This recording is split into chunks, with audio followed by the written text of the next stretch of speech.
Hello, my friend. Today I will tell you another long-forgotten legend. Close your eyes and let the magic transport you to Middle-earth. Our journey begins.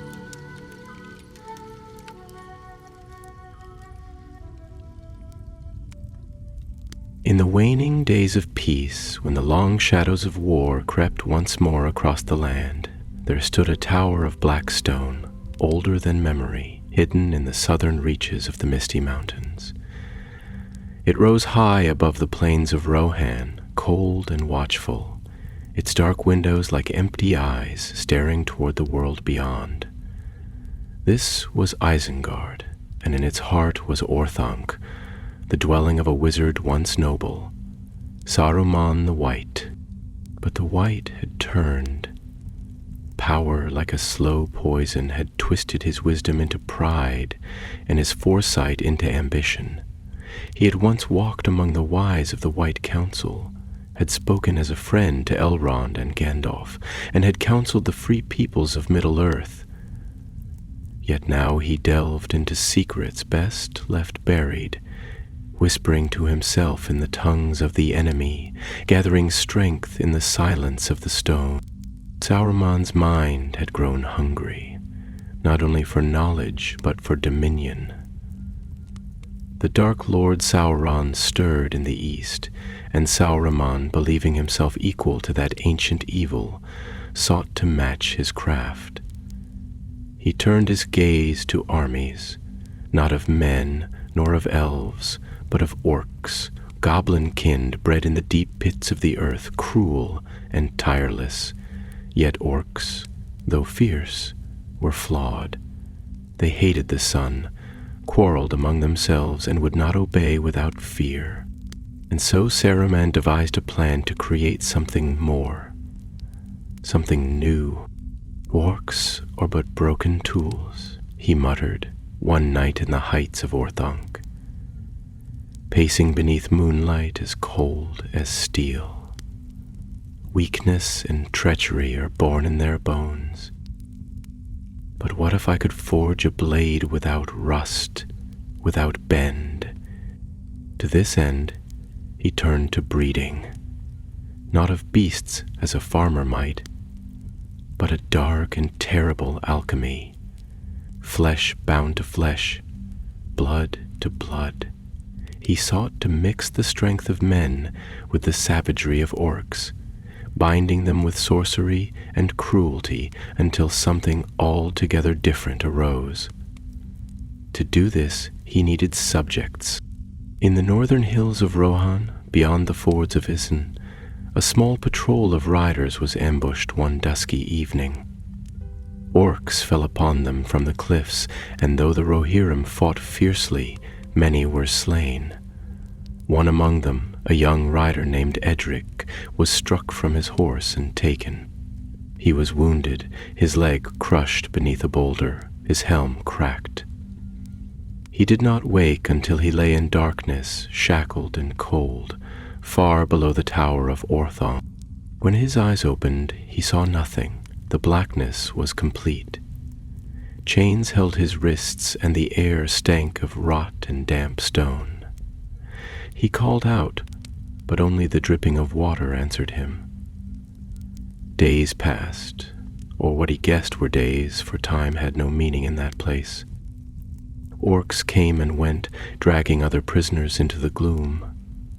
Some screamed, some did not return. Then, one day, a different figure appeared. He was taller than the orcs, though hunched and misshapen, wrapped in robes stained with filth and age. His face was shadowed beneath a hood, but his voice was clear and smooth like oil over steel. "Ah, awake at last," the figure said, his voice echoing softly in the chamber. "You are lucky, boy. Many would envy your place. You are to be part of something unprecedented." "Who are you?" Edric growled, though his throat burned. The figure crouched beside him, revealing pale, gleaming eyes like glass beads, and a mouth that smiled without warmth. "I am called Maughrel, servant of the White Hand, and you, my brave Rohirrim, are to be the seed of a new age." Edric spat, but Maugre only chuckled. He stood and turned, speaking now to unseen creatures beyond the cell. "Prepare him. The master wishes him alive, for now." And with that, Edric was dragged into the darkness. Thus began his captivity beneath Orthanc, a place of horror where black arts were practiced and things unnatural stirred in the deep. There were others like him, captives from distant lands, some broken in body, others in spirit. Few spoke. Fewer still kept hope. But Edric, though wounded and afraid, remembered the sunlit fields of Rohan, the smiles of mead halls, and the smile of his sister on the morning of his departure. He would not break, not yet. Meanwhile, in a different part of the Undercroft, something stirred in a vat of shadow and slime. A creature, newly born, opened eyes the color of iron and ash. Muscles rippled beneath its thick skin, and its breath came heavy and hot. It was taller than the orcs, broader too, and bore the strength of man with the fury of beast. Maughrel approached it, awe gleaming in his gaze. "You are the first," he whispered. "The Uruk-hai, stronger than orcs, loyal, tireless. My master will be pleased." But the creature did not respond. It merely watched, its gaze deep and cold.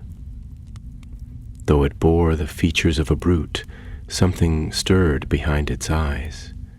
Not thought, perhaps, but a glimmer of it, a seed of something unplanned. And so, in the darkness beneath Isengard, the two paths began. The warrior who had been taken, and the creature that had been made. Neither yet knew the other, but the day would come when their fates would clash like sword upon shield, and the world would tremble at what followed.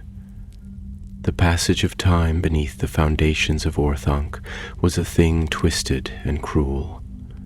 There were no days nor nights, no dawns to lift the heart, nor dusks to soften sorrow. Light was a stranger in that place, and where it came unnaturally. From pale, flickering torches, fed with oil that never ceased to burn, casting long shadows that danced like ghosts upon the damp stone walls. Edric of the Mark, once a proud rider beneath the banners of Theoden King, now moved through that half-lit underworld with iron about his wrists and the bitter taste of copper upon his tongue. He had been dragged from his cell and placed with others, 10 or 12 at first, though their numbers waned with each passing day. Mogru, the sorcerer of foul alchemy, watched them as a butcher watches swine, his hands always stained with something darker than blood, his breath foul with whispered spells. Edric learned quickly that the captives were not kept for ransom nor labor. They were kept for parts. Men were taken and never returned, or else returned twisted, limping, gasping, bearing wounds that festered even beneath bandages soaked with herbs. Maughrel's servants, hideous orcs and smaller goblin things, hauled the bodies away like broken tools. Rumors ran among the prisoners like rats in the walls that Saruman, once the White, sought to blend orc and man to forge a creature of both light and shadow, immune to sun, swift in war and loyal without question. And Edric, though he bore the pride of Rohan in his blood and defiance upon his tongue, could not deny the truth of it. In the chamber beyond the cells, what the orcs called the birthing pits, there came from time to time a sound that turned the stomach. It was not the roar of flame nor the clash of iron, but something wetter and wrong. A wet gasping, as if lungs unused to breathing first touched the air. Groans of creatures that should not be, crying out without voices. And though the guards spoke little, Edric overheard them muttering of one creation who lived and stood and did not fall. Uruk, they called it, with awe and fear mingled in their tones. The masters first. Edric marked the name in silence. Then came the day when Magral returned with purpose in his stride. The alchemist's eyes gleamed like ice upon a pond, and he wore a robe newly stitched with runes that pulsed with a faint, sickly light. Behind him shuffled a pair of orcs, dragging a chained creature between them, massive of frame, dark of skin, its shoulders like hewn stone, its face concealed beneath a crude helm. The other prisoners shrank back, but Edric stood unmoving, his eyes locked upon the thing. "Behold," Magral said, his voice rising with pride, "the future of war. Stronger than any troll, yet swift as a man. Born without fear, without pity. You should be honored, Rohirrim. You are to be the mold for his brothers." At this the creature stirred. It turned its head, and Edric saw beneath the helm a face not wholly orc, though not wholly human. The skin was dark and slick, the eyes red-rimmed, but thoughtful, and for the briefest of moments Edric believed he saw in those eyes a flicker of confusion, of resistance, perhaps even pain. Then the chains were yanked, and the beast was dragged away. Days passed, or perhaps longer. The prisoners began to plan. A Dunlendon, older and bitter-eyed, whispered of a tunnel used by the servants to bring in dead wood from the forest for the forges. Another man, a scout from Anorian, claimed to have seen keys upon the belt of one careless guard. Edric, despite the ache in his bones and the dread in his heart, began to hope. But as hope stirred, so did the watchers above. Saruman, though seldom seen, had eyes everywhere. Crows wheeled above Isengard by day, and bats by night, and neither were what they seemed. Yet still the prisoners moved in silence and with care, feigning weakness, offering no resistance, while behind their eyes the fire smoldered. Edric spent many of those hours studying Ezric. The creature, if it could still be so called, was kept in a chamber of its own, beneath the forge, where steam rose and shadows curled like living things. But Edric, chained in the corridors, caught glimpses. The Uruk moved with purpose, not mindless like the orcs, nor mad like trolls. It listened when spoken to, it obeyed, but not blindly. And once, when a goblin struck it with a rod, it turned with such a look that the creature fled, shrieking. Azrak was learning, changing. And then came the spark. One night, as torchlight flickered low and thunder rolled over the tower like a beast waking in the hills, an alarm was raised. A prisoner had slain a guard. Another had stolen a key. The Dunlendon was found with his throat torn, the Anorian scout vanished. Chaos swept through the lower halls. Orcs scrambled to contain the breach, but the prisoners had moved quickly. In the confusion, Edric wrested free his chains and, with nothing but a rusted blade, He made his bid for freedom. He knew the way would not be clear. He knew not all would survive. But he also knew that something had changed beneath Isengard, that the darkness, though thick, was not impenetrable.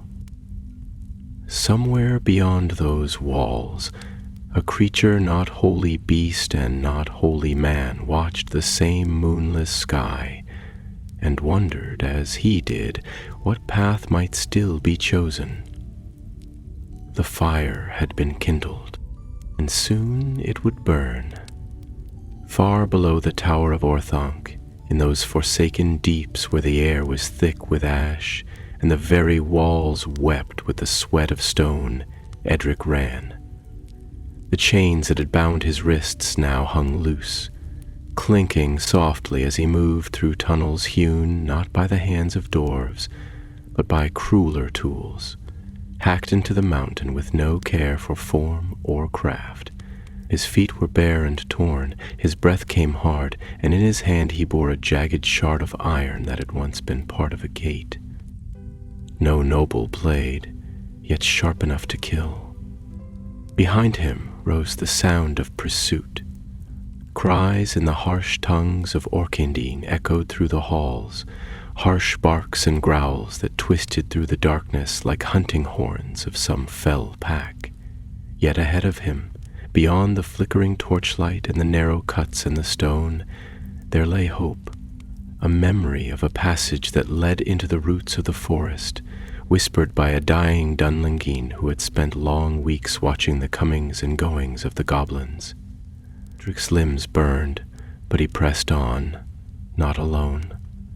With him moved 3 others, a young Gondorian whose name he had never learned, too wounded to speak, an old man from Lasarnach who limped heavily but would not be left, and a woman of the wilds, sharp-eyed and silent, her knife gleaming whenever torchlight caught it. They were not warriors, not as Edric once had been, but they were free, and that fire in their hearts lent speed to their step. As they came to a wider chamber vaulted with crooked pillars and lit by guttering lanterns that dripped hot pitch, Edric halted, raising a hand. The others crouched behind broken stones and slabs of half-carved rock, remnants of Saruman's cruel labors. For there ahead of them stood the path they sought, a sloping tunnel veiled in shadows, half obscured by crates and broken cages. But between them and it stood 2 orcs, broad of shoulder and thick-necked, speaking low in their foul tongue. Edric looked to the others. No words were spoken. The time for speech had passed. With a breath drawn deep, he rose and strode forward, the iron shard hidden behind his back. The orcs turned at once, yellow eyes narrowing, mouths opening in surprise, but Edric was already upon them. The first he struck across the throat, the edge biting deep, and the creature fell with a gurgle. The second lunged, brandishing a crooked blade, but the wild woman was faster, her knife flashing once, twice, and the orc dropped to its knees, blood streaming from its side. There was no time to linger. They ran, even as voices rose behind them, and the darkness filled with the thunder of pursuit. But in that same hour, in another part of the dungeons, Azaruk stirred. The Uruk had not slept since the day of his awakening. He did not dream, for he knew no memories, and the world to him was a thing newly born, its rules yet unwritten, its truths uncertain. He had been made to obey. Maugrel had spoken the words, placed the brands upon his flesh, bound his will with spells meant to compel.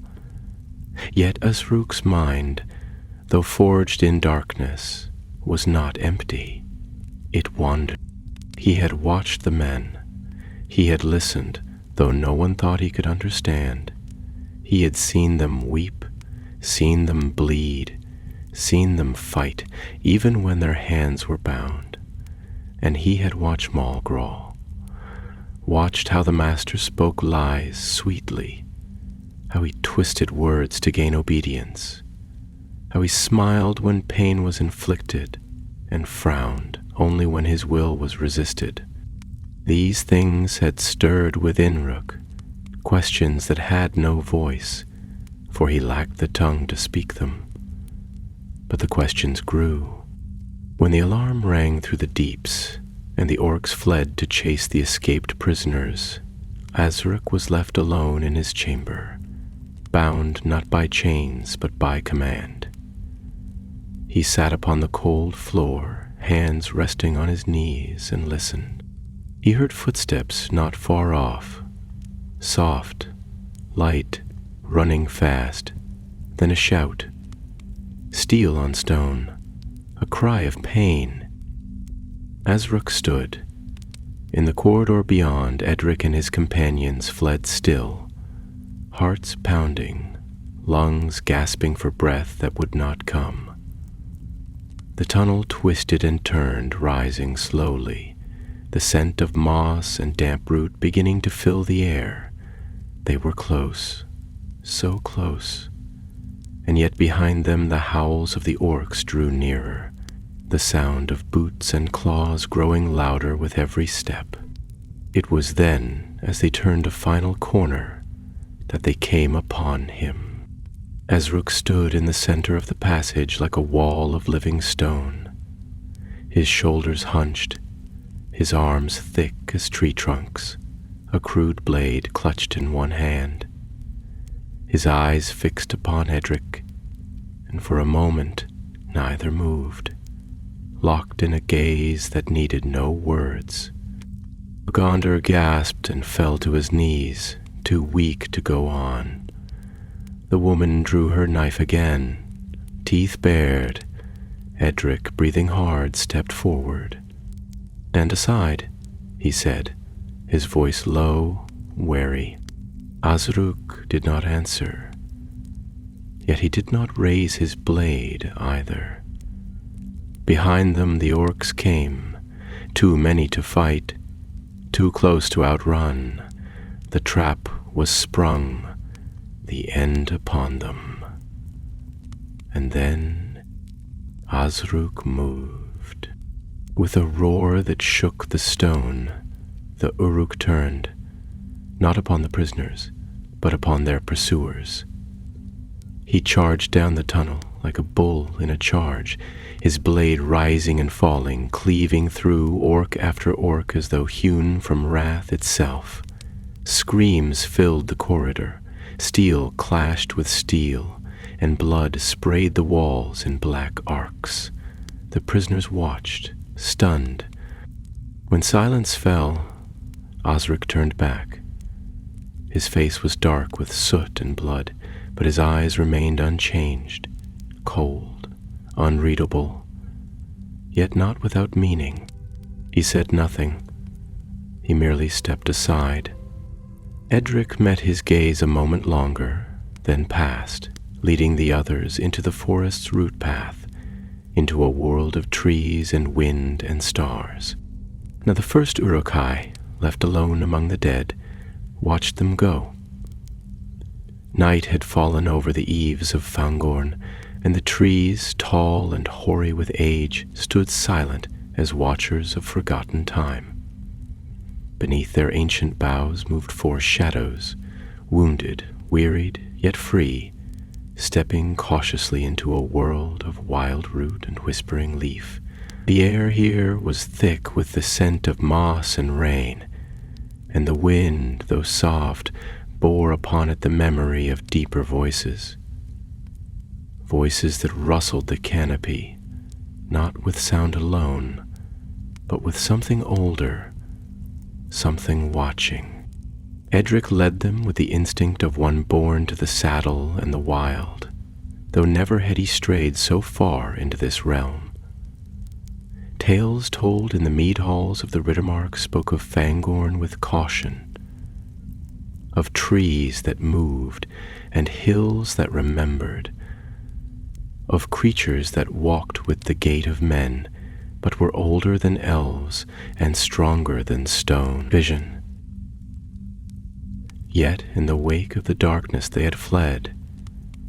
Even such tales brought no dread, only the hope of concealment, of time to breathe and to think once more beneath an open sky.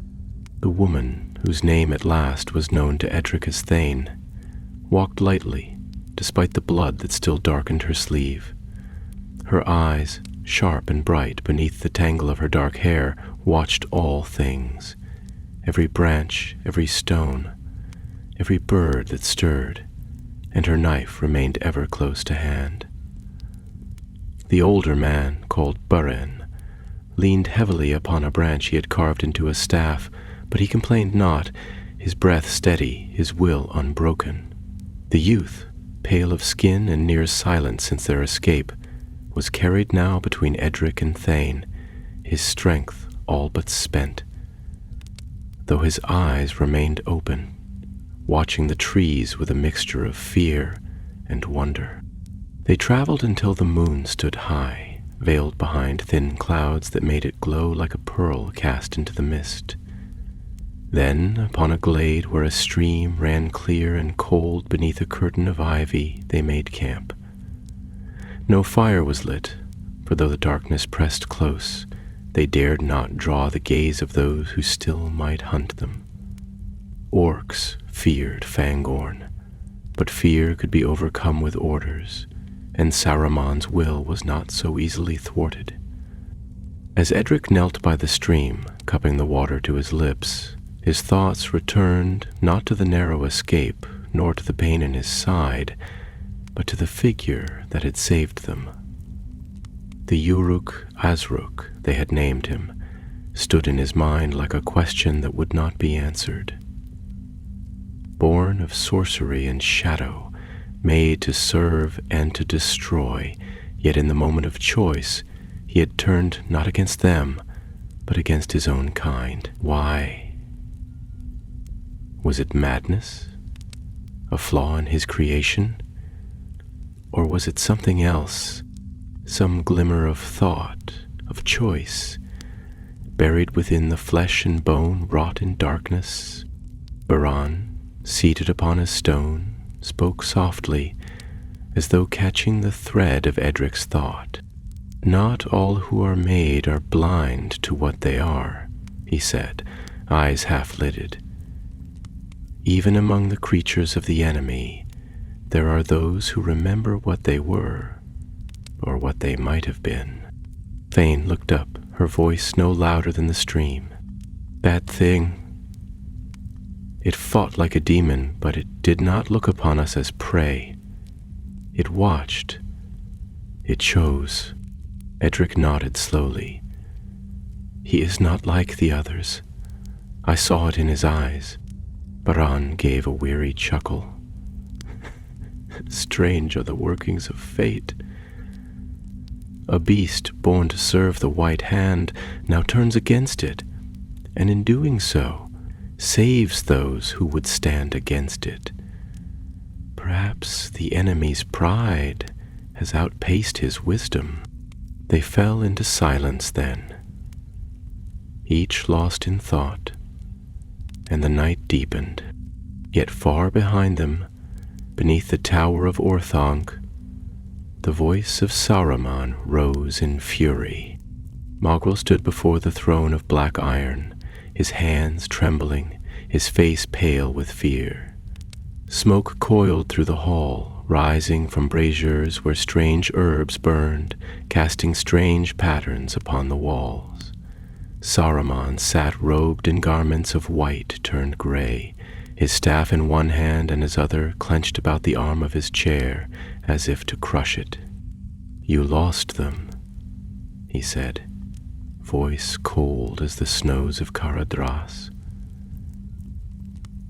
A handful of weaklings, chained and starving, escaped my tower.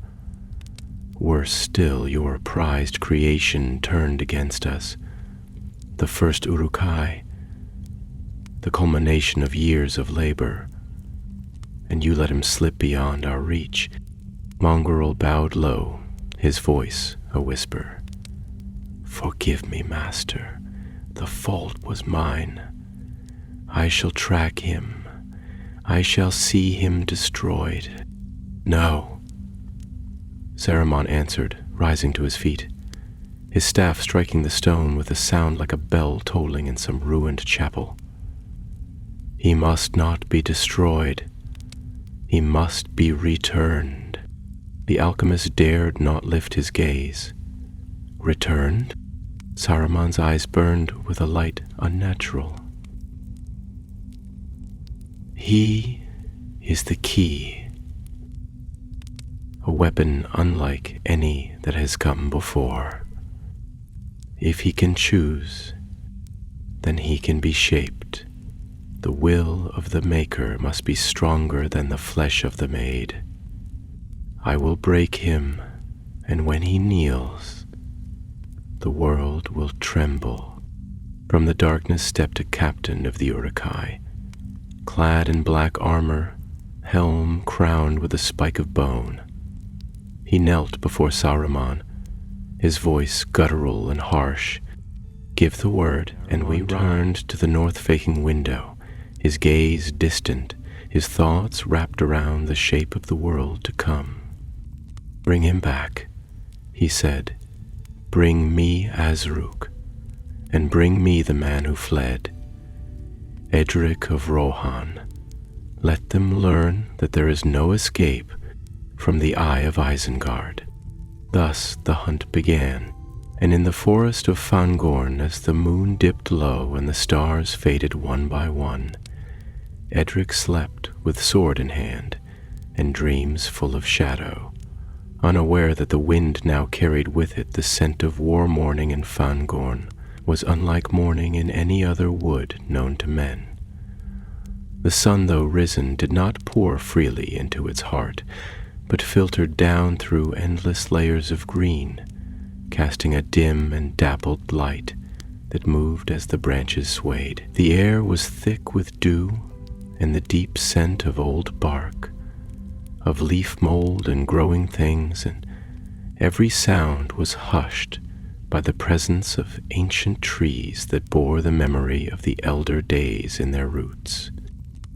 Here, even time walked softly. Edric stirred from uneasy sleep, rising stiffly from the moss-covered hollow where he had lain. His limbs ached and his side burned where the iron of his captors had once found purchase, yet his spirit, though wearied, remained unbroken.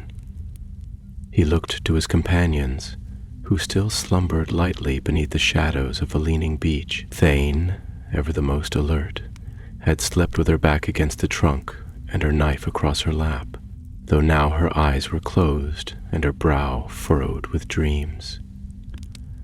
Baran murmured in his sleep, speaking in some half-remembered tongue, and the youth lay still, though a faint color had returned to his cheeks in the cool night. Edric stepped away from the camp, not far, only to the edge of a small rise where he might better look upon their path. The forest stretched vast in every direction, trees rising like the pillars of a forgotten temple, veiled in mist. There were no signs of pursuit, no broken branches, no torn roots, no scent of smoke upon the air. But he knew better than to trust silence. Saruman's hounds would not give up so easily, not after such a blow. They would come. It was only a matter of time. He knelt beside a stream that ran quietly through the roots, cupped the water in his hands, and drank deep. The taste was clean, untouched by the works of men or orcs, and for a moment it brought to mind the cold rivers of the Riddermark, the feel of wind upon the grass, the gallop of hooves beneath a golden sky. But the memory faded quickly, chased away by the face of Azruk. He could not forget the way the creature had looked at him, not as an animal looks at its prey, nor as a servant at its master, but as one thinking, It was not pity, nor mercy, nor even recognition that he had seen in those red-rimmed eyes, but a question. Edric knew not what it meant, nor why it lingered in his heart like a thorn, but it troubled him. As he returned to the camp, Thane was already awake, crouched low and listening. She raised her hand as he approached and nodded toward the north. "Voices," she whispered, "too distant to make out, but they carry iron." Edric nodded. There was no need to question her. They gathered their things with haste but without panic. Beren was roused gently, and the youth supported between them. No trail was left, no fire quenched, for none had been lit. Within moments, they had vanished once more into the green, but they were not alone in the forest. Far to the east, beyond the ridge of weathered stone that marked the old border of Fangorn, Azruk walked alone. The Uruk moved not as a beast, nor as a hunted thing, but with strange deliberation, as though the land itself called him onward. He no longer bore the armor they had given him, nor the helm of iron that marked him as a servant of the White Hand. He had torn these from himself in the night, casting them into a gorge where they lay now among roots and bones. What remained was the blade he had taken from the dead, a crude sword, blackened and chipped, but serviceable. Azruk did not know where he was going. He had no map, no memory of the world beyond the pits. Yet within him burned a restlessness, a fire that drove his feet forward, away from the place of his making, away from Maural, from chains, from commands. He passed beneath great trees whose limbs reached far across the sky, and in the stillness of the wood he felt for the first time something that he did not understand. Peace, perhaps, or wonder. The forest did not speak to him, for he had no ears to hear such things. Yet it did not reject him. He was not hunted here, nor chained. The wind touched his face gently, and the leaves did not shrink from his shadow. He paused beside a fallen trunk, overgrown with moss, and laid his hand upon it. It was old, older than his understanding, and cold with the breath of the deep earth. Something stirred in him then, unformed and nameless, and he knelt there a while, eyes closed, breathing slow. But the moment passed. His ears caught a sound, the movement of many feet, the clatter of arms, and he rose. Uruk-hai were drawing near. Saruman had not lied when he spoke of their strength. They moved swiftly and without rest, untroubled by the gloom beneath the trees. Their captain, clad in armor black as midnight and crowned with the jawbone of a warg, led them with purpose. Maugral rode behind, mounted upon a great black wolf, its eyes yellow as coals, and its breath foul with the scent of graves. The trail was faint, but it was enough. Orc and boar were hunters in the dark, and Azruk, for all his cunning, left marks no beast could wholly conceal. Mogul's face bore a smile as cold as ice, for he believed his vengeance near. He would reclaim his creation, break it once more upon the altar of his craft, and prove to the master that no flaw had ever touched his art. Azruk, hearing their approach, did not flee. He did not cower nor seek to hide. He stood upon a rise and waited. When the first of the Uruk-hai emerged from the brush, they halted, uncertain. Here was one of their own, yet not. one who bore their strength, their build, their scent, but who stood apart, alone, unmarked by the sign of the white hand. The captain stepped forward, his voice harsh. "Azruk, you are summoned. By the will of Saruman you are to return. Obey." Azruk did not answer.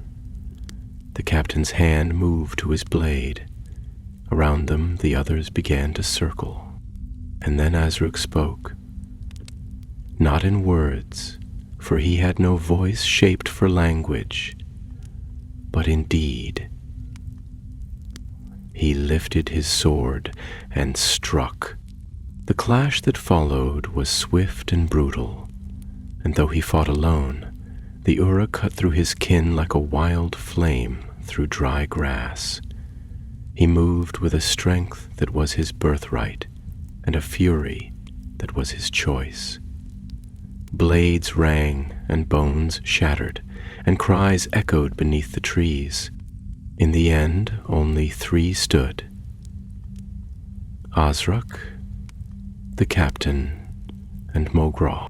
The captain charged with a roar, blade raised high, but Azruk caught the stroke upon his shoulder and drove his sword through the creature's chest. He turned then to Mogral. The alchemist did not fight. He raised his hand, his voice laced with sorcery. "You were made to obey," he cried. "You are mine. Return." Azruk stepped forward. Mulgrul shrank back, casting a spell of binding, but the words faltered upon his tongue, for the creature he had shaped no longer heard them. With one blow, Azruk struck him down. Then silence fell once more upon the glade.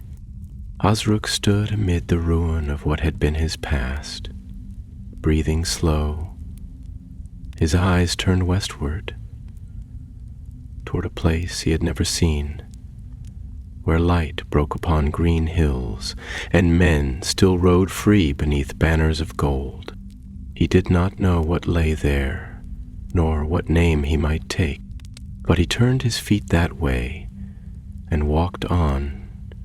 Through the deepening woods of Fangorn they went, 4 travelers bound, not by oath nor banner, but by a fate wound tighter with each passing hour. The path they followed was no true road, for the forest had swallowed every track of man long ago, and the trees, in their silent council, shifted their limbs as though in thought. Roots rose where none had been, trunks leaned as if to mark the way or to hide it. Whether the forest meant to help or hinder, none could say. Edric of Rohan moved at the front, his hand ever upon the hilt of the blade he had taken from the ruins of Isengard's dungeons. Though no sword of Westernesse nor elven-forged heirloom, it had become his companion through shadow, a thing shaped in darkness but wielded now in the cause of light, or what scraps of it yet remained.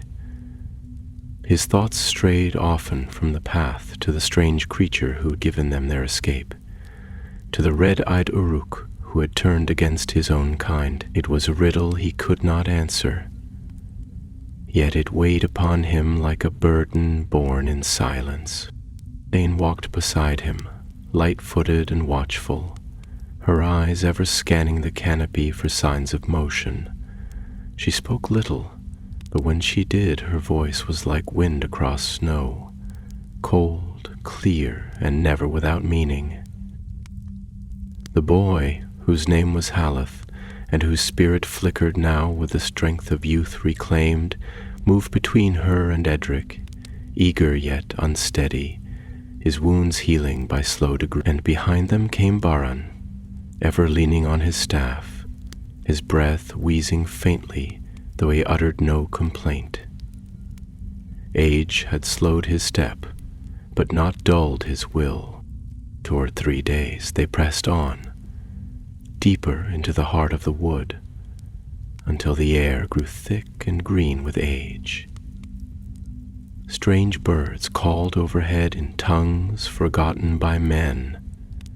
And once, as they passed beneath a hill overgrown with ivy, they heard a sound like stone grinding against stone, though no boulder fell and no beasts stirred.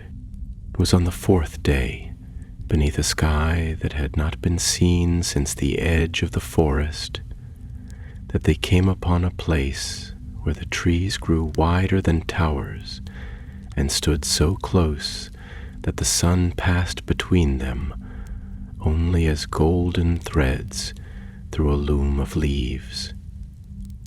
There, in a glade surrounded by great oaks, stood a figure that caused all four to halt. He was tall, taller than any man, and his limbs, though shaped like a man's, bore the hue and texture of bark. His beard was a cascade of moss and vine, and his eyes, deep set beneath a brow of gnarled wood, were ancient beyond reckoning, as if he had watched the first sunrise and would see the last. He turned toward them slowly, and when he spoke, it was as though roots were breaking through the earth. Who comes to walk under the eaves of Fangorn, unbidden and unknowing?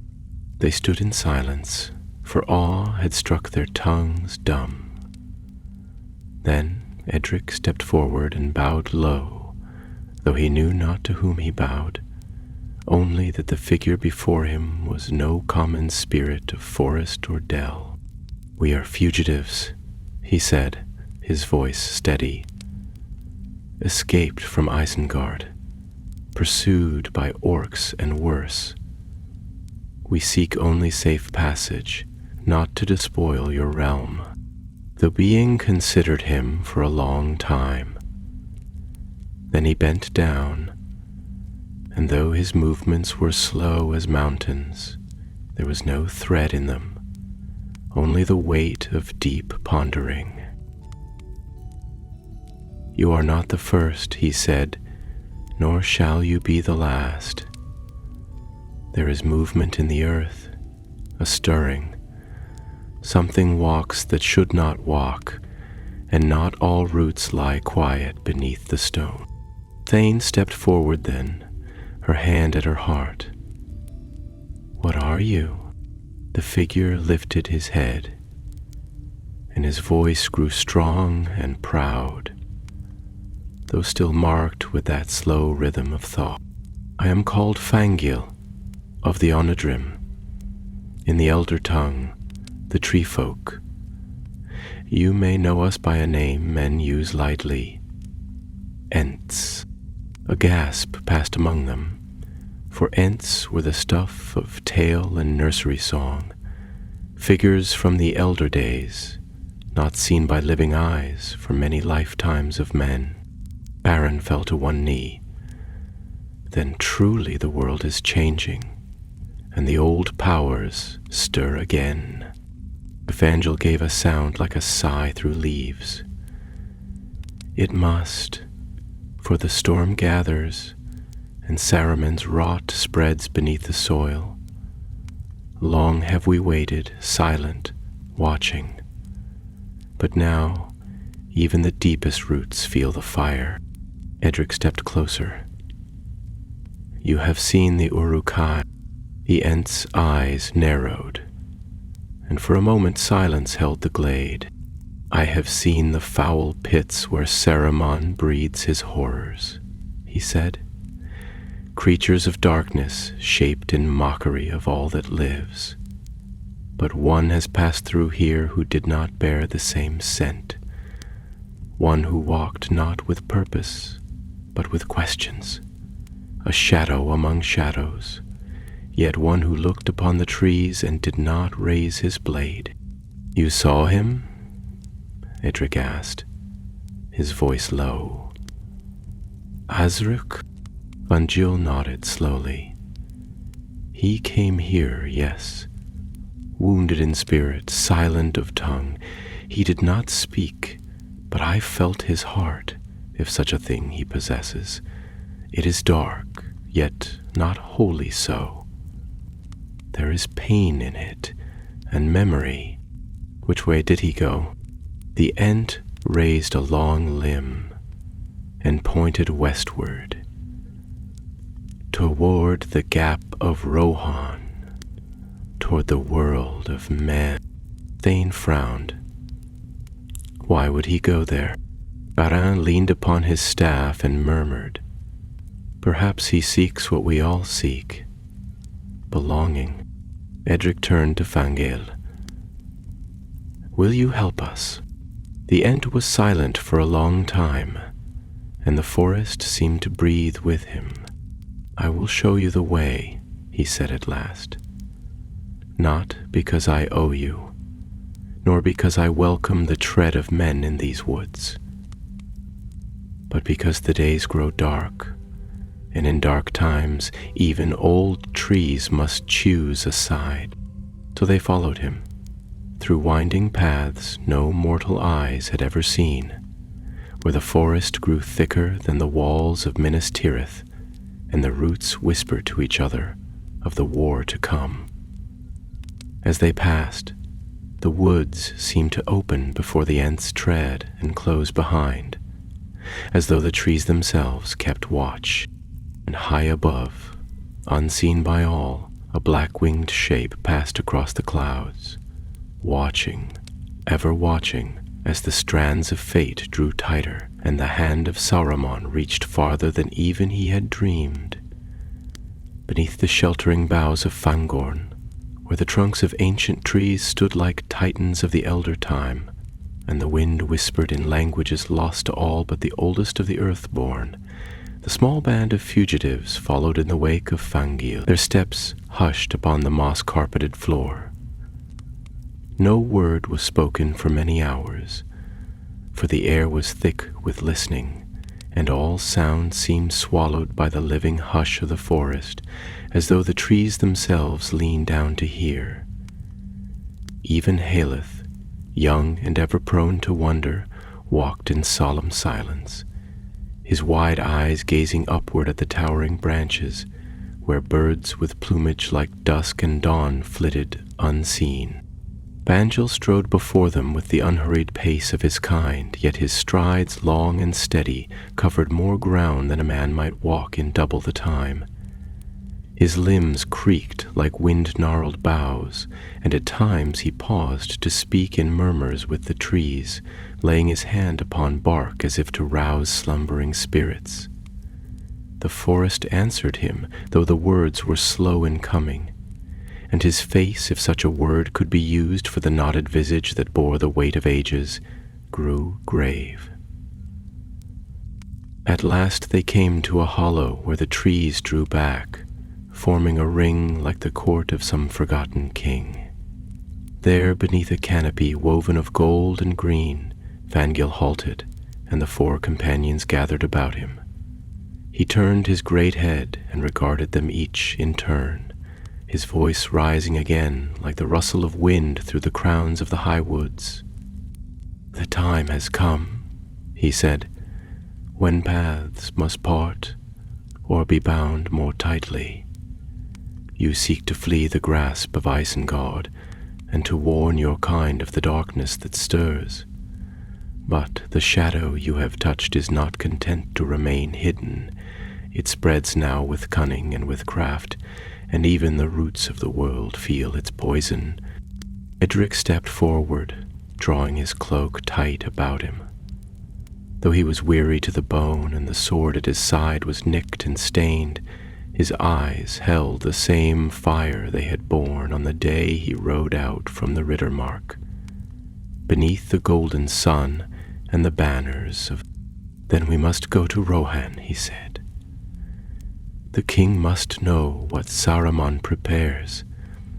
If the Uruk-hai march, if they breed their armies beneath the mountain, we cannot remain hidden like foxes in a den. We must ride. We must warn the mark."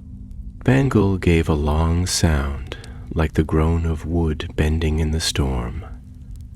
"The road to Rohan lies west, through the border glades and beyond the Entwash.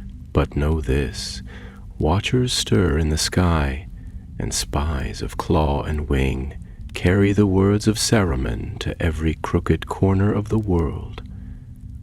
The eye of Isengard does not sleep. Baran, leaning heavily upon his staff, spoke then, for the first time in many hours. "Let it watch," he said. "If the White Hand seeks to silence us, it must find us first, and we are not without our own secrets." Thane's gaze swept the trees, then returned to Fangel. "You said one passed this way before us. Azruk, did he speak of his purpose?" Angiel's moss-draped brow furrowed. He did not speak, but his footsteps were heavy with thought. He lingered here, in this very glade beneath the boughs of Elenarn, the eldest of my kin.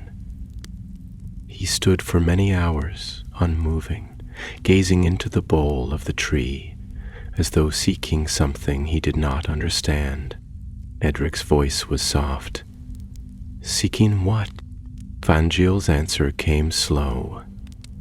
"A name." They looked at one another in silence. The Ent stepped aside and pointed toward a narrow trail that wound between two leaning yews, their trunks blackened with age. "That way lies the western eaves," he said. "It will take you past the Entwash into the open plains. If your hearts are strong and your feet swift, you may yet reach the lands of Rohan before the storm breaks in full. But be wary, for the land beyond Fangorn is not as it was. Riders of the Mark do not always know friend from foe, and the hills are no longer safe by night."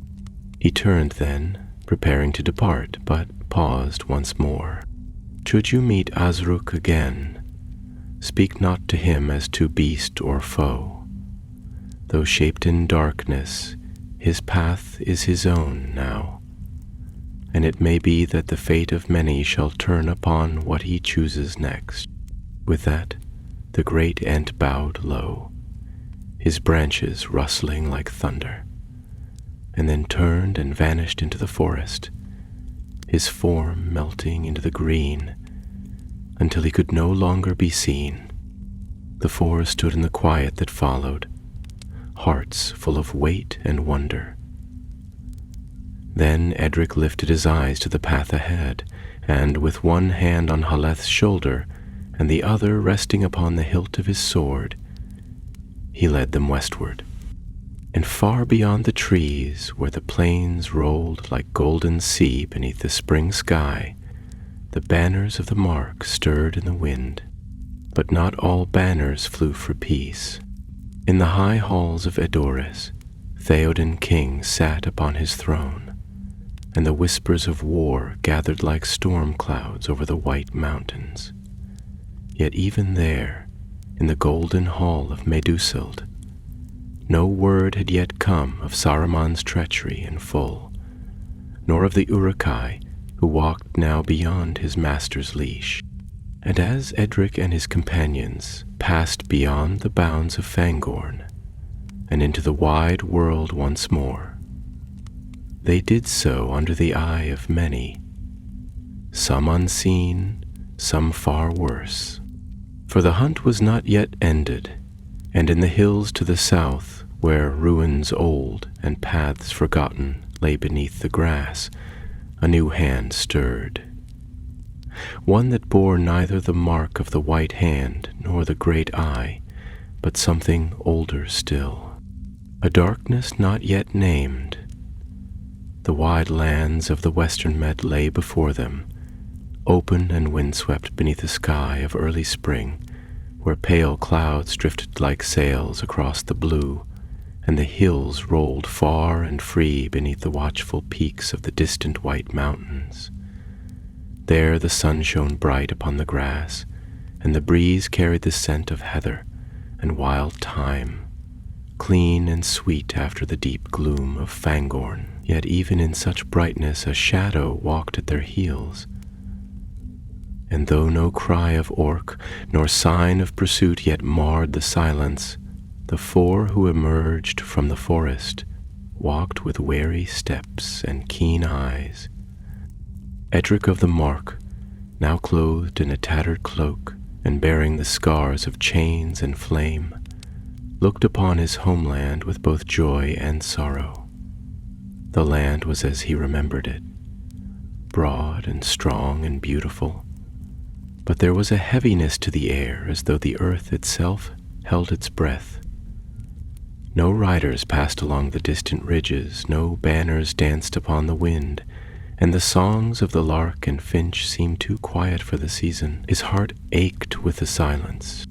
By his side walked Thane, tireless and alert, her blade ever within reach and her gaze flickering from hill to hollow with the poise of a hawk in flight.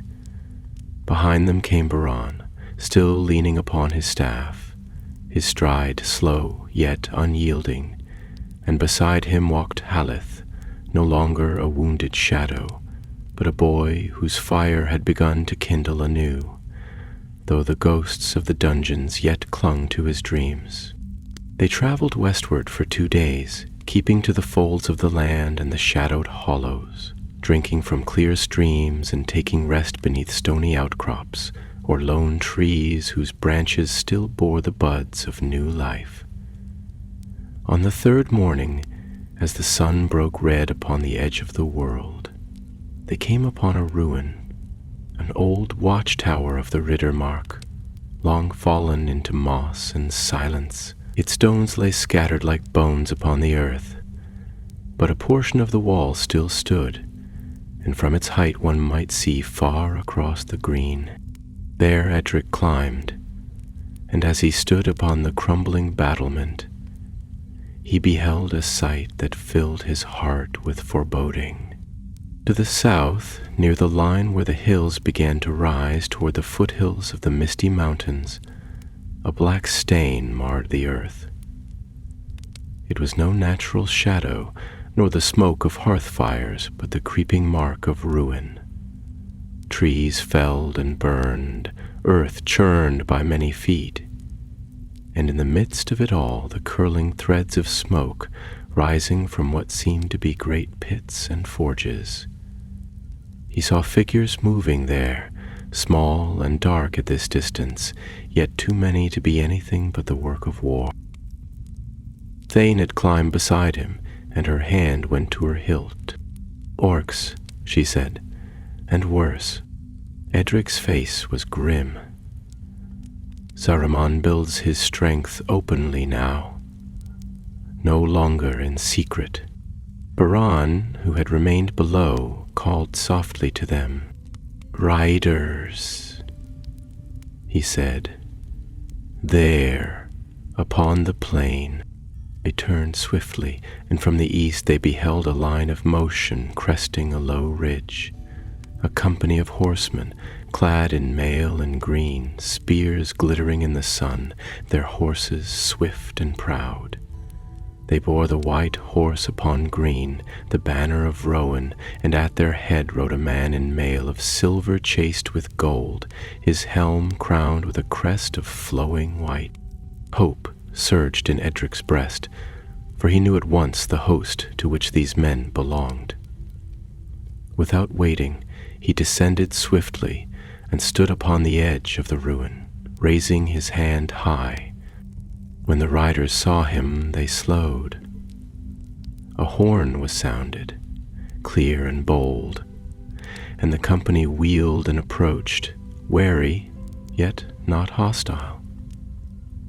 They encircled the ruin, spears held low, eyes searching. The captain rode forward and removed his helm, revealing a face strong and stern, marked by years but not wearied. His hair was pale as wheat, his eyes gray and keen, beneath brows furrowed with care. "Who stands before me?" he asked. "You bear the look of the Mark, but you are clad in rags and shadow." Edric stepped forward and placed his hand over his heart. "I am Edric, son of Wulfrun, once rider of the Westfold, taken in an ambush at the fords of Isen and held in the dungeons of Isengard. I come now to warn the mark. Saruman raises an army in the dark, and the Uruk-hai are loosed upon the land. A murmur passed through the company, and many hands tightened upon reins and weapons. The captain's eyes narrowed. We heard rumor of strange foes, orcs that do not flee the sun, that fight as men fight, with cunning and with purpose.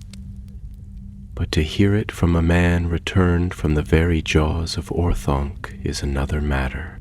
He looked long at Edric, then at Thane, Baron and Haleth, and he saw in their faces the truth of their suffering. I am Erkenbrand of the Westfold, he said. Your name I know, Edric. Wulfrun served beside me in the old days, before the shadows came down from the hills. Come, ride with us to Helm's Deep. There are matters stirring that you must see. So they mounted horses lent from the company, and the riders turned westward toward the great stronghold of the Mark.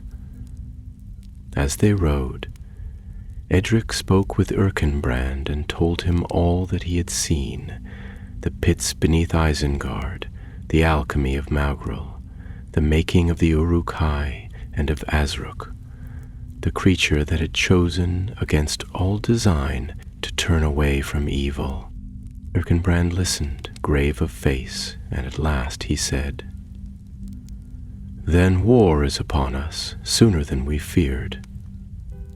Theoden King is troubled, his mind turned dark by the whisperings of a man called Grima, who speaks in the name of peace while he serves another master. We must act swiftly before the harvest burns and the sword sings too late.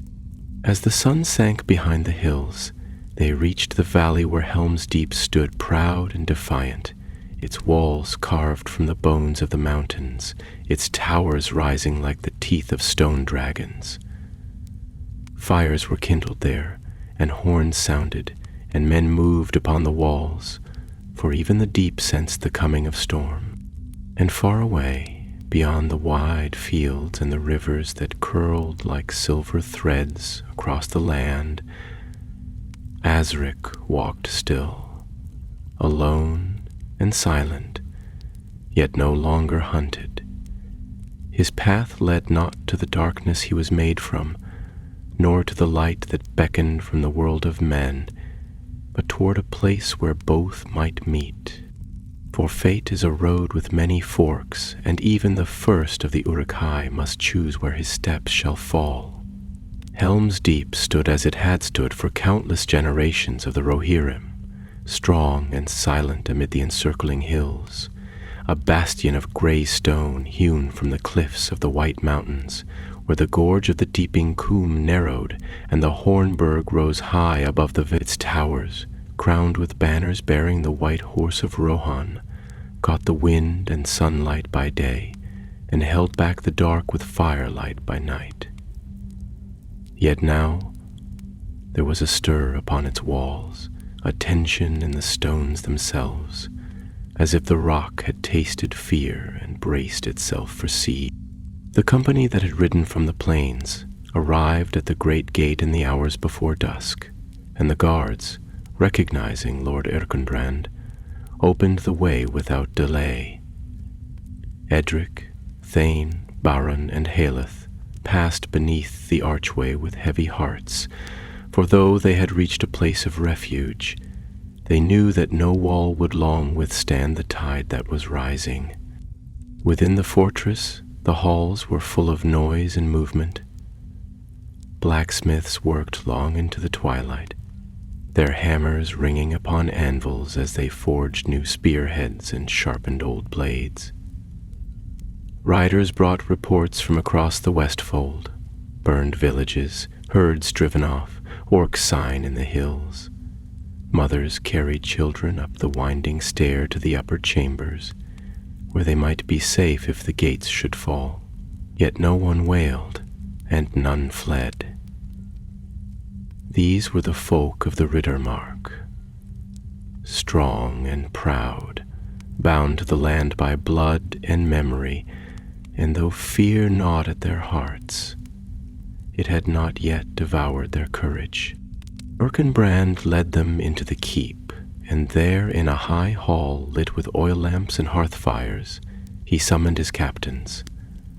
Edric stood before them, his wounds still unhealed and his garb ragged, but his voice bore the strength of hard-earned truth as he told again the tale of his captivity and escape. He spoke of the forges beneath Isengard, where metal and flesh were bound together with cruel sorcery, of Mogrel and his vile work, and of the first Uruk-hai who had turned against his Maker. The captains listened grave and silent. When Edric fell silent, it was Erkenbrand who rose. "I know this man," he said. "He is no liar, and his word is not lightly given. What he says confirms what many have feared. Saruman, once accounted wise, has thrown off the cloak of friendship, and now raises the black banner of war." There was a murmur, and then a voice spoke from the shadows of the chamber. "Then let the king hear it." All turned, and from the far end of the hall a rider stepped forward, cloaked in green and bearing the badge of Eduaz upon his shoulder. He was young, yet his gaze was clear and bright, and his bearing noble. "I ride for Aylmer, third Marshal of the Riddermark," he said. "Theoden King has grown silent in these days, withdrawn behind walls and ill counsel. But if there is still strength in his hand and wisdom in his heart, he must hear the words of Edric, son of Wilfran." Erkenbrand nodded. "Then ride. Take 3 men and swift horses, and carry this tale to Edoras. Let not Grima's poison cloud the king's mind further. Rowan must not sleep while the hammer is raised." The rider bowed and left at once, his men following with haste.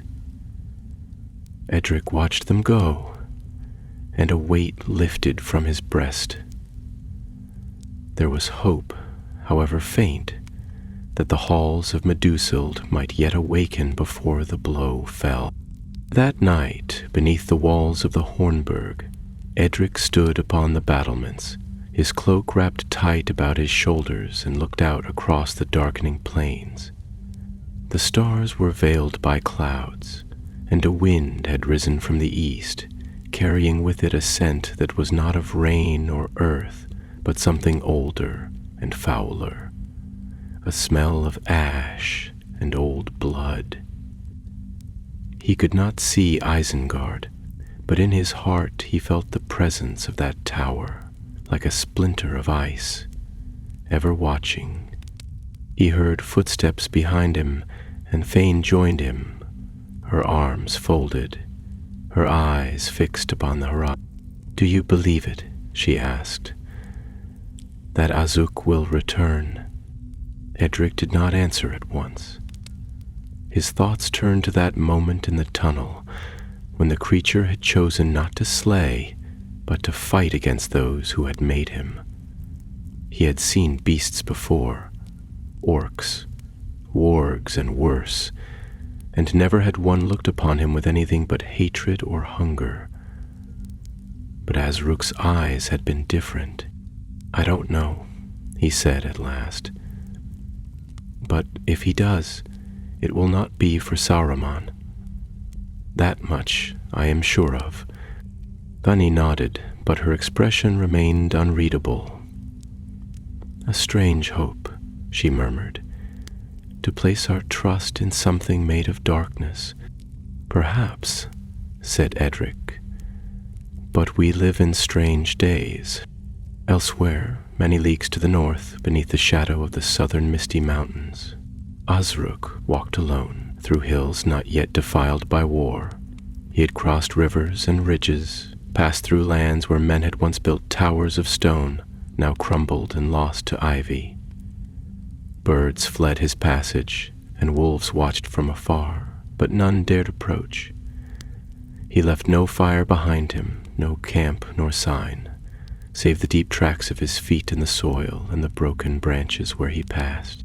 He had no destination, no map to guide him, and no voice to speak his thoughts. But a pull within him, deep and nameless, led him south and west, toward a place he had never seen and a fate he could not name. Each night he dreamt, though he did not know the word for dreaming. And in those dreams he saw fire and chains, and a tower of black stone rising against a sky red with ruin. But he also saw a field of gold, a wind running through the grass, and a voice, soft and clear, calling his name. Only he had no name. He stopped one evening upon a hill from which he could see the plains stretching out beneath the stars. There he sat, gazing toward the west, and as the wind passed over him, he did not move. The world around him was vast, filled with the breath of things he did not understand. But the choice he had made, that one choice, that act of turning against the will that had shaped him, burned within him like a coal that would not die. Uruk did not know what he was. He did not know what he would become. But he walked on, and far behind him the fires of Isengard flared anew, and Saruman, cloaked in wrath and cunning, sent forth his armies like the spilling of black water from a broken dam. The war had begun, and no corner of the west would remain untouched. When the sun rose upon the 10th day, since Edric's flight from the dungeons of Orthanc, it was a red dawn that bathed the peaks of the White Mountains in fire, and the long grass of the Westamnet glowed with a hue not of gold, but of ember. The wind had turned in the night, and now it blew from the northeast, dry and foul, bearing with it a stench that no bloom of spring could mask. The scent of scorched wood, of blood spilt upon iron, and of the foul forges where unnatural things were wrought. From the battlements of Helm's Deep, men stood in silence, watching the line of the horizon, and many among them felt in their hearts the same unspoken truth, that the time of waiting was ended. The horns of the mark were not yet sounded, and no banner of the enemy had been sighted, but signs there were aplenty. Herds had vanished from the hills, and shepherds, sent to higher ground, had not returned. Watchfires left to burn through the dark hours had been found cold, and the bodies of their tenders scattered like broken dolls among the rocks. Ravens no longer flew in the morning, and the wolves had gone silent, as though the beasts of the wild themselves shrank from what crept through the land. Within the Hornburg, preparations moved with grim haste. The armories of Rohan, never vast and now sorely diminished, were opened, and blades were drawn forth from beneath wrappings of linen and oiled cloth.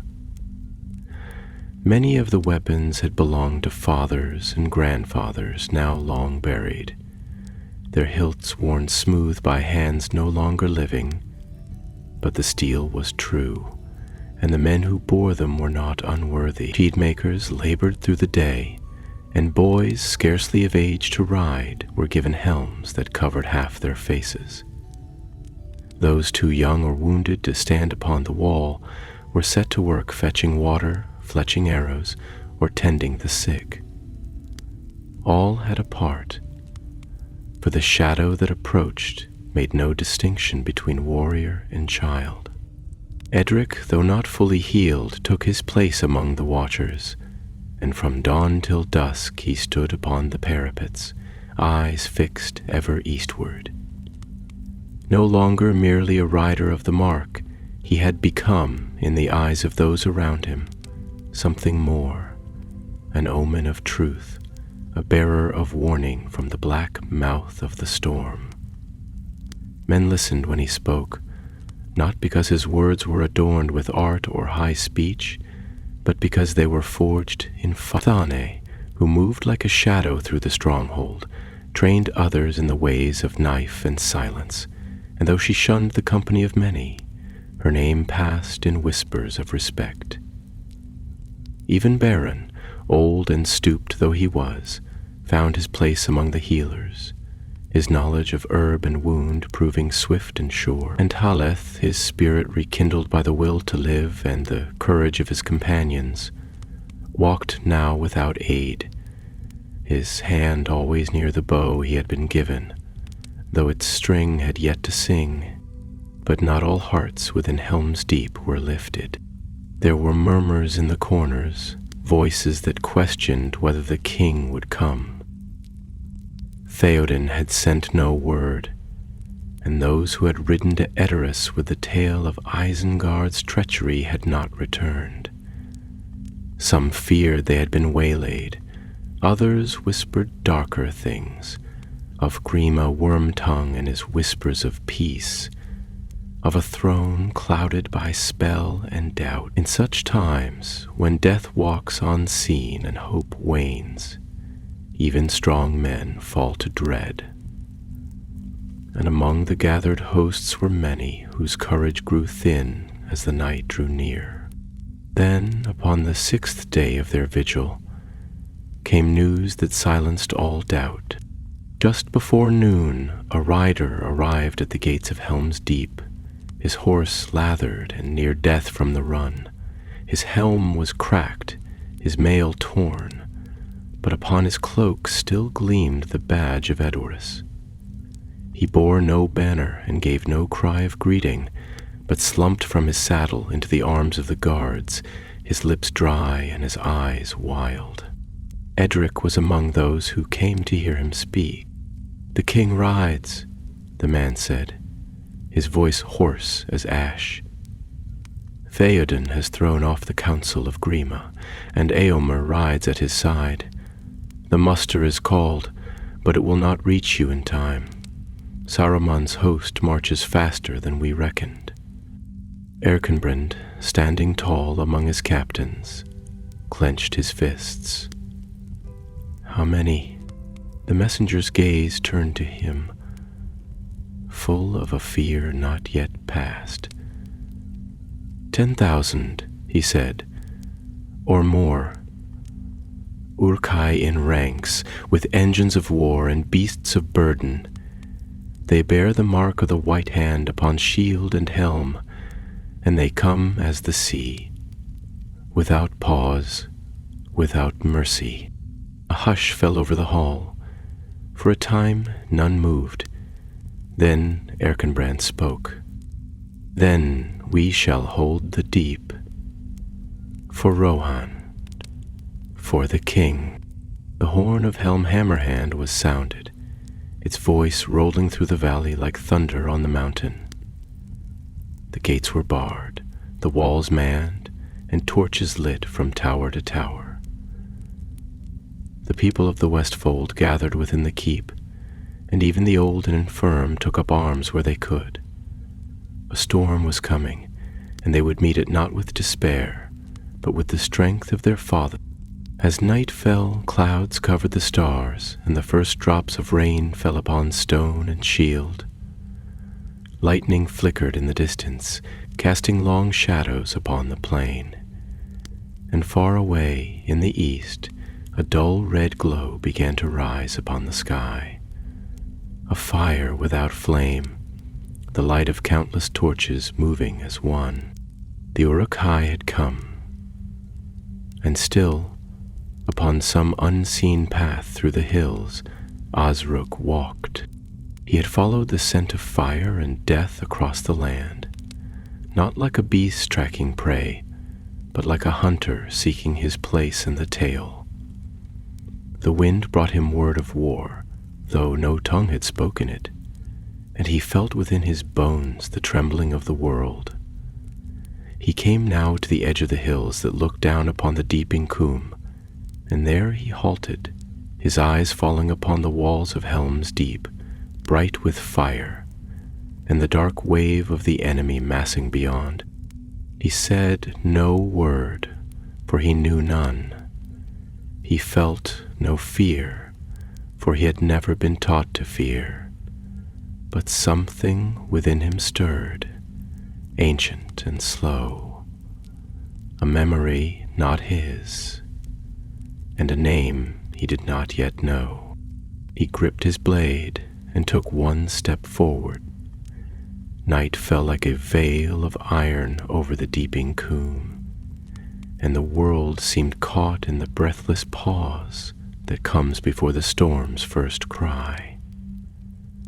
The sky above was cloaked in storm cloud, heavy with rain not yet loosed, and only the brief flash of lightning upon the mountain faces gave light to the valley. Within the Hornburg, torches burned high upon the walls, and every tower and battlement stood lined with men, some clad in the fine mail of the king's host, others in hunting leathers or the remnants of ancient hauberks handed down through the long years. Yet they stood as one, with blades drawn and shields ready, and though fear was upon them, it was not the fear of the fleeing, but the cold resolve of those who mean to stand. From the high rampart where the wind pulled at cloaks and the rain began at last to fall in thin sheets, Edric gazed out into the dark. His hands rested upon the stone, fingers curled against the ancient lichen, and his breath came slow and steady. At his side stood Thane, her eyes unblinking, a bow in her hands that she had strung herself with sinew taken from a warg long dead. Alith waited below, stationed among the archers behind the deeping wall, while Beren tended the wounded, for even before the battle had begun, there were those who had fallen to illness, strain, or broken limbs. None had been sent away. Every soul that could bear the name of Rohan had a place upon the field. Then, upon the eastern slope of the vale, they saw it, a wave of light, not like the fair glow of lanterns nor the golden sheen of sunrise, but the lurid flicker of torch fire, endless and crawling like the limbs of a great beast. From the trees they came, in rows and ranks beyond counting, black shapes crowned with fire and steel, marching without pause or song, their weapons gleaming and their shields marked with the white hand of Saruman. Engines of war creaked behind them, towers on wheels, rams capped in iron, and ladders borne upon the backs of hulking trolls. And still they came, more than any had seen in the Westfold, more than the walls of Helm's Deep had faced in all their long watch. A horn was sounded, a long, deep note that shuddered through the stone and called every man to his post. Erkenbrand stood upon the battlement above the gate, clad in a mail coat that had seen many winters, his helm wrought with the wings of a hawk, and his sword already drawn. He raised it high, and his voice, though rough with years, carried to every corner of the fortress. "Men of the Mark," he cried, "sons of Eor, and keepers of the Riddermark, the enemy is upon us. We stand now not for ourselves alone, but for every hearth fire in Rohan, for the herds upon the plain, for the songs yet to be sung by those not yet born. Let them come with fire and steel. We shall meet them with heart and honor." A cheer rose, defiant and wild, though it was swallowed swiftly by the wind. Then came silence, and in that silence the Uruk-hai halted. Horn of Isengard sounded, harsh and cruel, like the bellow of some twisted beast. And the front ranks surged forward, slamming against the deeping wall with a crash of wood and iron. Arrows sang from the ramparts, felling many before they reached the stone, and the ground grew slick with black blood. But the Uruk-hai did not falter. They scaled the slope with black blood, but the Uruk-hai did not falter. They scaled the slope with ropes and ladders, hurling grappling hooks with fierce precision, and soon the wall was beset on every side. Edric fought at the battlements, his sword rising and falling with a rhythm born not of rage but of duty. Beside him, Thane loosed arrow after arrow, her face cold and pale, her hand steady even as lightning cracked above the hills. Below, Haleth stood his ground with a courage that belied his years, and more than once his arrow found the heart of a foe that might have claimed another life. For hours the battle raged, and the night grew deeper. Rain poured now in sheets, turning the stones slick and the fields to mire, but neither side yielded. The Uruk-hai pressed on with tireless fury, their numbers seeming endless, while the defenders of Helm's Deep fought with the desperation of those who know there is no retreat. And still the engines of Saruman rolled forward, and the ram was brought to bear against the gate. A deafening boom echoed through the keep as the iron beak of the ram struck the doors. Once, twice, each blow sending shudders through the stone. Edric raced down from the wall with others, joining Erkenbrand before the gates, where spears were braced and shields locked tight. "Hold fast," the captain shouted, his voice aflame in the storm. "Let no beast pass while one man yet draws breath." And hold, they did. Yet above the fury of the battle, in the blackness beyond the torches, another shape moved. Asruk had come to the edge of the Kulm, unseen by any among the host of Isengard, for he moved without torch or banner, cloaked in rain and silence. He looked upon the battlefield not with the eyes of a warrior nor the heart of a general, but as one searching.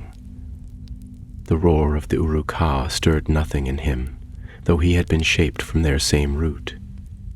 He felt no kinship with their fury, no pride in their discipline. He saw only the ruin they sought, and the fire they would kindle.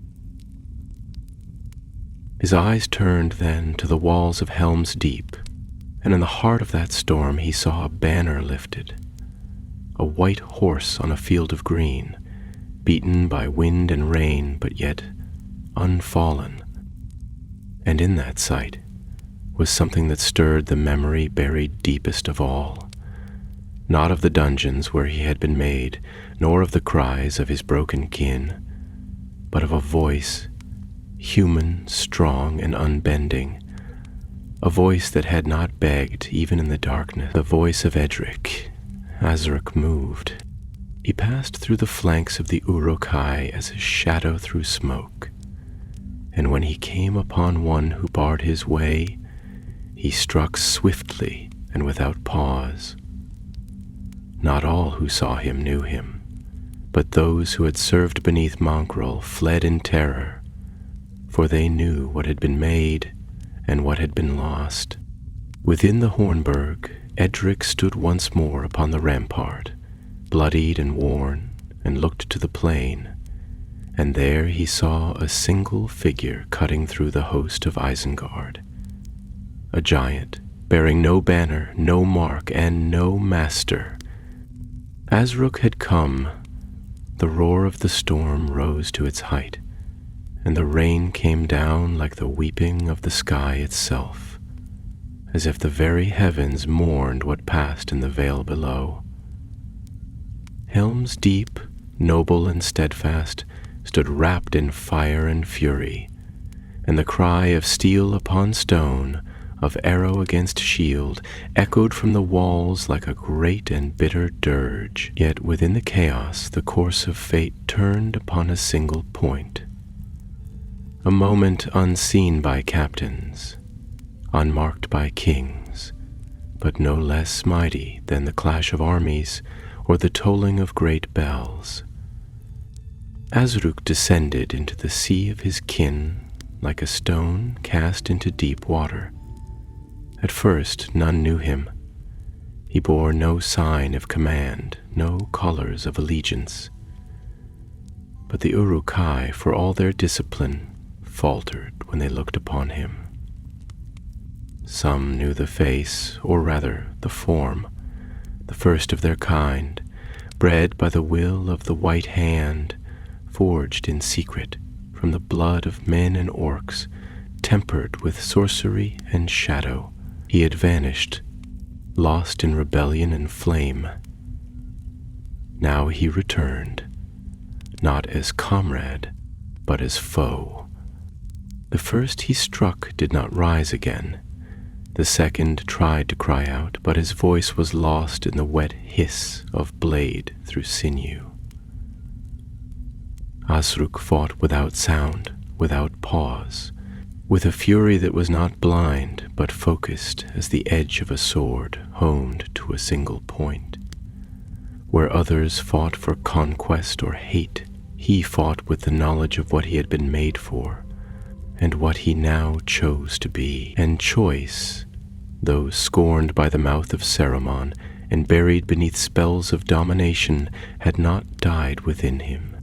From the walls above, Edric beheld this wonder, and his voice, hoarse from shouting, found strength anew. "Open the gate," he cried. "Let him in." The men at the gate stared in disbelief, for who would open their doors to such a creature? But Erkenbrand, who had fought long enough to know that strange allies often come in darker hours, gave the nod. "Open it," he said, "and let none question what aid the storm sends us." With groaning hinges and creaking chains, the gate of Helm's Deep parted just wide enough for a single form. Uruk, bloodied and panting with breath that came in hot clouds, drove forward through the mass of Uruk-hai, scattering them as a bull scatters wolves. Then, without word, he crossed the threshold. The gate shut behind him. Silence fell, for a moment only, as defenders and wounded, boys and graybeards, turned to behold the towering figure within their midst. Bows were raised, blades drawn, but Edric leapt between them, his cloak torn and his face grim. "No," he said, "he is not of them. Not now." Uruk looked at him, not with gratitude, for he did not understand the word, but with recognition. They had shared a moment in the deep beneath Isengard, when both had been bound, one by chains, the other by the will that had forged him. And in that shared defiance, something had been born. Together they turned then, and ascended to the wall. The siege had not ceased. Saruman's host pressed still from the dark, and the battering ram struck again and again, now cracking the great timber of the gate. The ladders were many, the foes unnumbered.